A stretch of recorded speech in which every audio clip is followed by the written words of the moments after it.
Baik, bismillahirrahmanirrahim. Assalamualaikum warahmatullahi wabarakatuh. Perkenalkan, nama saya Ahmad Ainur Ridho.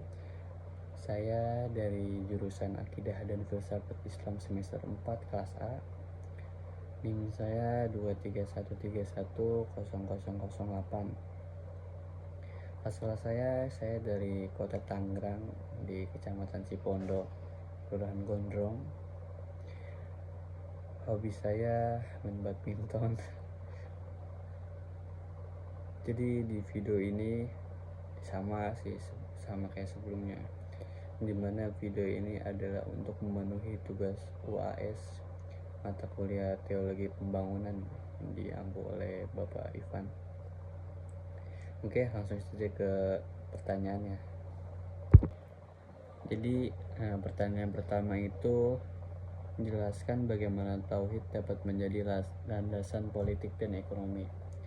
Jadi kan tauhid itu keyakinan bahwa Allah adalah satu-satunya Tuhan yang berhak disembah dan ditaati. Jadi tidak ada yang menyerupai dengannya, dan juga menjadi dasar gitu di dalam mengatur kehidupan sosial termasuk politik ini dan ekonomi. Jadi dimana dalam politik ini tauhid mengajarkan bahwasanya kekuasaan adalah amanah dari Allah. Ya kan, manusia juga kan diturunkan di bumi atau diciptakan itu buat menjadi khalifah di bumi gitu. Itu juga termasuk dari amanah dari Allah gitu, dimana itu bukan hanya alat untuk mencari kepentingan pribadi gitu. Jadi politik di sini ya harus jujur, adil, bertanggung jawab kepada Allah dan rakyatnya. Jadi sistem politik berbasis tauhid ini sangat mendorongkan musyawarah, keadilan, dan anti kesewenangan gitu. Karena manusia itu tidak boleh menuhankan kekuasaannya gitu. Terus dalam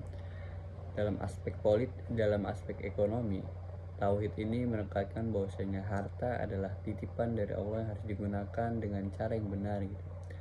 Dan juga sistem ekonomi ini, tauhid itu menolak riba, kecurangan, dan penimbunan kekayaan, serta menolong distribusi yang adil melalui zakat, infak, dan sedekah. Tujuannya itu bukan buat keuntungan ya, tetapi juga keberkahan dan keadilan sosial. Jadi tauhid berlandaskan moral seperti politik tadi dan ekonomi itu berjalan sesuai dengan nilai-nilai ilahi yang jujur dan bermanfaat bagi semua.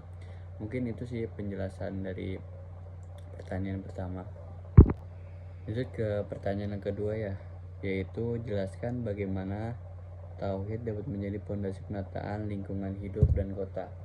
Jadi kan yang tadi sudah dijelaskan bahwasanya tauhid ini keyakinan bahwa Allah ada satu-satunya Tuhan gitu, dimana tauhid itu mengajarkan bahwa alam adalah amanah, bukan milik mutlak manusia. Ini dalam konsep lingkungan ya. Jadi eksploitasi secara berlebihan itu, pencemaran dan juga perusakan itu adalah sebuah bentuk pelanggaran di mana terhadap nilai tauhid ini. Lingkungan itu harus dijaga demi berkelanjutan dan keseimbangan sebagaimana yang dikehendaki Allah. Dan juga dalam konsep penataan kota, ya, di mana tauhid ini memberi arahan agar pembangunan ini semata-mata tidak berorientasi pada materi ataupun keuntungan gitu, dimana tapi juga memperlihatkan spiritual, keadilan sosial, dan keseimbangan dengan alam. Kota ini yang dibangun dengan atas dasar konsep tauhid, yang dimana akan memfasilitasi kehidupan yang layak, sehat, adil, serta mendukung ibadah dan hubungan sosial yang harmonis. Dan juga demikian yang sudah disebutkan tadi, tauhid ini menjadi panduan moral gitu dan praktis dalam menciptakan tatanan kehidupan yang menyatu antara manusia, alam, dan Tuhan. Mungkin itu penjelasan dari pertanyaan yang kedua. Mungkin yang terakhir tuh kesan,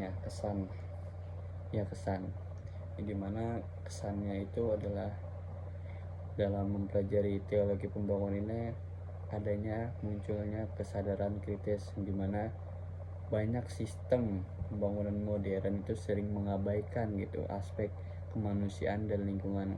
Itu salah satu problem ya, dimana kita harus tahu gitu, tidak boleh mengabaikan aspek kemanusiaan ataupun lingkungan gitu. Jadi teologi pembangunan ini mengajak kita untuk tidak hanya membangun dunia, tapi mewujudkan kerajaan Allah gitu, yang dimana isinya itu lewat keadilan kasih dan juga pelayanan gitu. Belajar teologi pembangunan ini juga tidak hanya menambah ilmu, tetapi juga membentuk cara pandang kita terhadap sikap hidup, bahwa iman itu harus diwujudkan dalam tindakan nyata untuk membuat atau membangun dunia yang lebih adil dan manusiawi. Cukup sekian dari saya, kurang lebihnya mohon maaf. Wassalamualaikum warahmatullahi wabarakatuh.